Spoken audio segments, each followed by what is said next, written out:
এই নিপা, বোন আমার, তুই কি খাচ্ছিস রে এমন সেটে পুটে? হ্যাঁ, তুই সবসময় আমার খাবারের দিকে এমন ফ্যাল ফ্যাল করে তাকিয়ে থাকিস কেন রে? তোর লজ্জা করে না? বারে, লজ্জা করবে কেন? হ্যাঁ, আমি তো শুধু তোর কাছে জিজ্ঞাসা করলাম যে তুই কি খাচ্ছিস। আমি কি তোর কাছে খেতে চেয়েছি নাকি? হ্যাঁ, তুই এভাবে বলছিস কেন আমাকে বোন? চুপ থাক, তুই কথা বলবি না। চোরের মায়ের বড় গলা। সব সময় আমার খাবার দেখে তোর জিহ্বায় তো পানি আসে। তোরটা খেয়ে আমার খাবারে নজর দিস কিভাবে? বোন আমার, তুই থাম এবার। তোকে তো আমি কিছু বলিনি, তুই আমার উপরে এমন রাখছিস কেন? কি রে মাদর ছেলে, তোর আবার কি হলো? কি নিয়ে এত ঝগড়া করছিস আমার মেয়ের সাথে? না মা, আমি তো ঝগড়া করছি না। নীলা কি খাচ্ছিল তাই জিজ্ঞাসা করছিলাম। মা দেখো না, আমি যে এই আচার খাচ্ছি না, এটাও সহ্য হচ্ছে না। সব সময় আমার খাবারের ওপর ও নজর থাকবে। যা এখান থেকে বাঁদর ছেলে, আমার মেয়ের পাশেও ঘুরবি না। হ্যাঁ, আমার সাথে তোমরা সব সময় এমন করো। আমাকে কখনো নিজের ছেলে মনে করো না কেন তোমরা? কি হয়েছে তোমাদের? সবাই এক জায়গায় দেখছি, তা আমার ছেলে মেয়ে দুটো কি করছে? হ্যাঁ, কিছু না বাবা, আমরা সবাই গল্প করছিলাম, তাই না মা? বলো। হ্যাঁ হ্যাঁ, আমরা তো এক জায়গায় বসে গল্প করছিলাম, তোমার কথাই বলছিলাম। কখন আসবে তুমি বাজার থেকে? তা বেশ ভালো হয়েছে। অনেক রাত হয়েছে। হ্যাঁ, চলো আমরা সবাই খেয়ে ঘুমিয়ে পড়ি।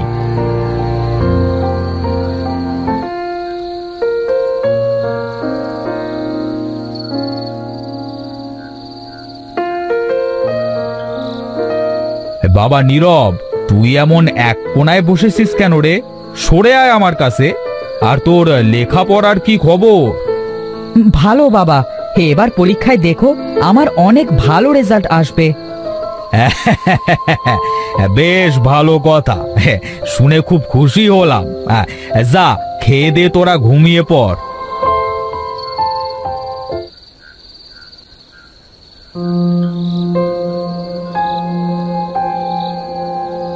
মা, ও মা আমার, কোথায় তুমি?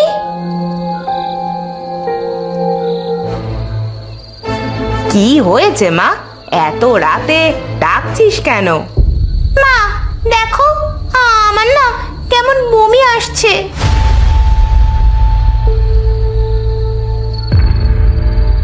ও মা আমার, কি হলো তোর?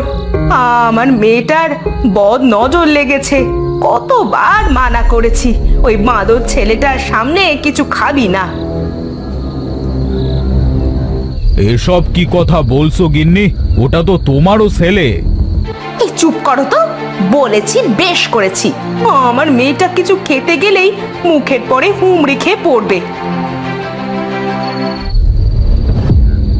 মা বিশ্বাস করো, আমি বোনের খাবারে নজর দিইনি। বোনের খাবারে কি কোনো ভাই নজর দিতে পারে বলো? এই বাদর অলক্ষণে ছেলে, আমার সামনে থেকে তুই চলে যা। মা তোমরা চুপ করো, আমার কিচ্ছু ভালো লাগছে না।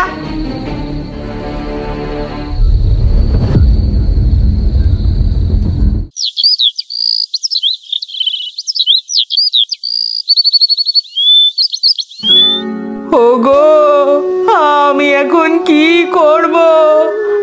আমার মেয়েটাকে নিয়ে আমি এখন কোথায় যাব?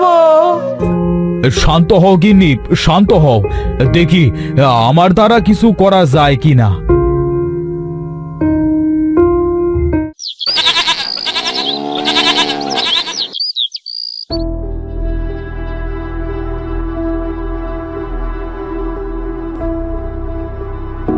আপনার মেয়েকে তো ভালোভাবেই চেক আপ করলাম, কোনো রোগ তো দেখতে পাচ্ছি না। ওই ওষুধগুলো দিয়ে গেলাম, হ্যাঁ, খাইয়ে দেখেন কি হয়।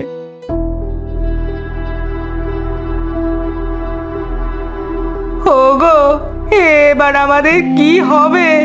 এই কয়দিনে তো কত ডাক্তার দেখালাম, কিন্তু আমার মেয়েটা যে সুস্থ হচ্ছে না। মা, তোমরা ভেবো না, দেখি আমি বোনের জন্য কিছু করতে পারি কিনা। কত জায়গায় তো দেখালাম মেয়েটাকে, সুস্থ তো হলো না। তুই আর কি করবি বাবা? তোর কিচ্ছু করা লাগবে না। তোর জন্যই আজ আমার মেয়েটার এই অবস্থা। বাবা, আমি যাচ্ছি। যতদিন আমার বোনের জন্য ভালো কোনো ডাক্তারের খোঁজ পাবো না, ততদিন আমি বাড়ি ফিরবো না।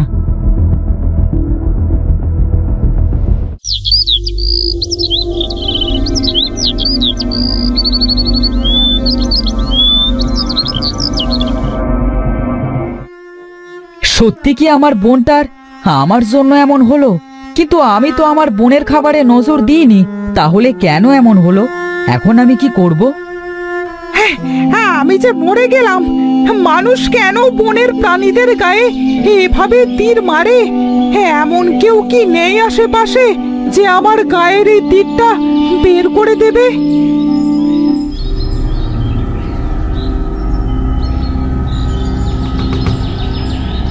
আহারে, কে মেরেছে তোমাকে এভাবে?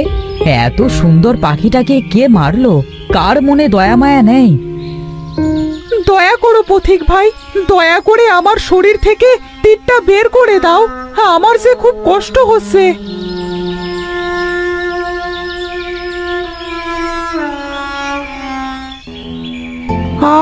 তুমি অনেক ভালো গো।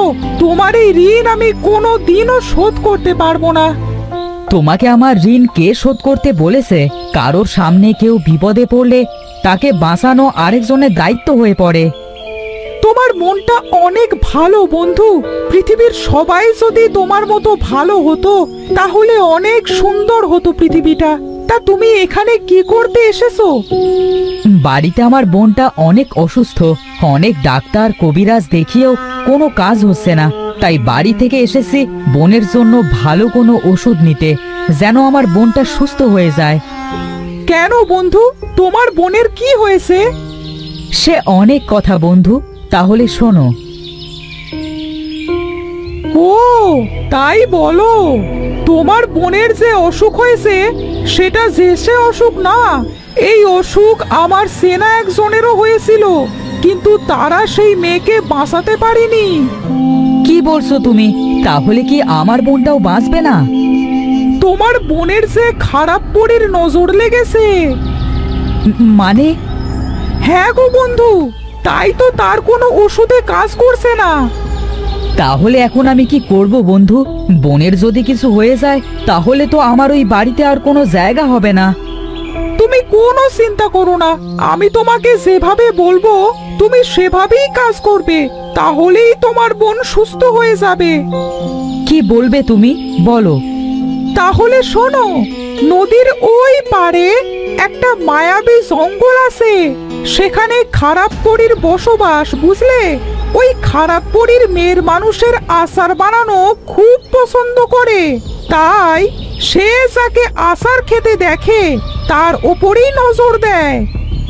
বলো কি বন্ধু? হ্যাঁ গো, শুধু তাই নয়, তার উপরে ভর করে তাকে মেরেই ফেলে।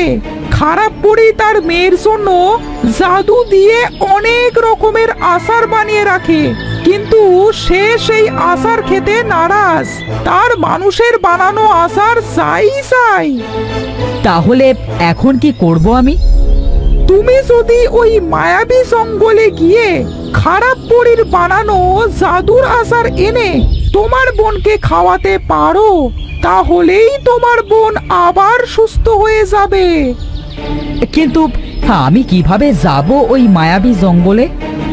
এই বনের ভিতরে মাঝের দিকে গিয়ে দেখবে একটা মায়াবী ময়ূর গাছ আছে। সেই গাছের একটা পালক ছিঁড়ে নেবে। পালকটাই কি আমাকে ওই বনে নিয়ে যাবে? হ্যাঁ, ওই পালককে তুমি বলবে, মায়াবী পালক, তুমি আমাকে মায়াবী জঙ্গলে খারাপ পরীর প্রাসাদে নিয়ে যাও। সে তোমাকে সেখানে নিয়ে যাবে। কিন্তু সাবধান, তারা যেন ভুলেও বুঝতে না পারে যে তুমি জাদুর আচার চুরি করতে গেছো। কেন? তারা যদি বুঝতে পারে তবে কি আমাকে মেরে ফেলবে? হ্যাঁ, মেরে তো ফেলবেই। কারণ তুমি যদি একবার ওই মায়াবী বাগানে যে খারাপ পরীদের জাদুর আচার চুরি করো, তাহলে খারাপ পরীর জাদু শক্তি নষ্ট হয়ে যাবে, আর কোনো দিনও সে জাদু দিয়ে আচার বানাতে পারবে না। কিন্তু জাদুর আচারটা আমি পাবো কোথায়? দেখবে প্রাসাদের ভিতরের ডান পাশে পরীর মেয়ের ঘরে রাখা আছে। আচ্ছা বন্ধু, তোমাকে অনেক ধন্যবাদ। তাহলে আমি আসি। আচ্ছা বন্ধু, তুমি তাহলে যাও, আবার দেখা হবে তোমার সাথে।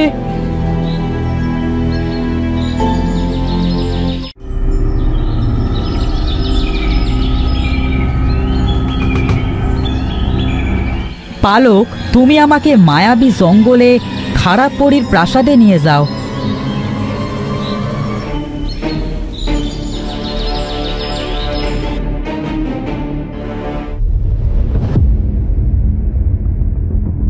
দাঁড়াও পালক এখানে।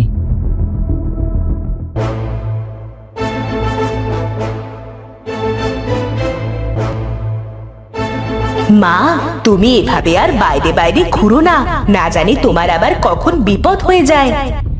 না মা, আমার ঘুরে বেড়াতে খুব ভালো লাগে, আর মানুষকে কষ্ট দিতে তো আরো ভালো লাগে।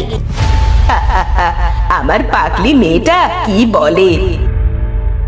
দাঁড়া, তোদের মানুষকে কষ্ট দেওয়াচ্ছি।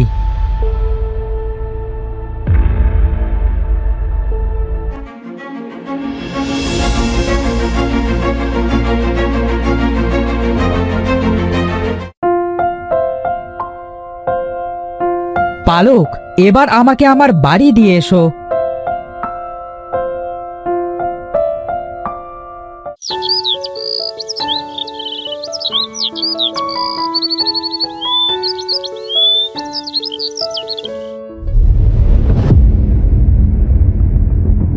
বোন, এই দেখ, তোর জন্য আচার এনেছি। এবার তুই সুস্থ হয়ে যাবি। আমার মেয়েকে তোর দেওয়া এই আচার আমি খাওয়াবো না। না জানি তুই আবার কি আচার নিয়ে এসেছিস আমার মেয়েকে মারতে। আমার মেয়ে আগেও এই আচার খেয়ে এমন অসুস্থ হয়েছে। আহা গিন্নি, কি বাজে কথা বলছো? আগে তো দেখবে ছেলেটা আমার কি নিয়ে এসেছে। মা, এটা জাদুর আচার। এটা খেলে বোন সুস্থ হয়ে যাবে। আমি তোমাদের সব পরে বলছি, আগে তো বোনকে খাওয়াতে দাও।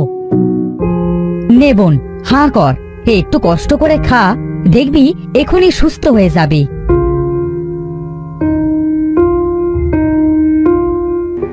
ভাইয়া, আমার তো এখন খুব ভালো লাগছে। দেখো ভাইয়া, আমায় কেমন সুস্থ দেখাচ্ছে। তুমি এটা কেমন আচার খাওয়ালে আমায়? শুনবি? তাহলে শোন।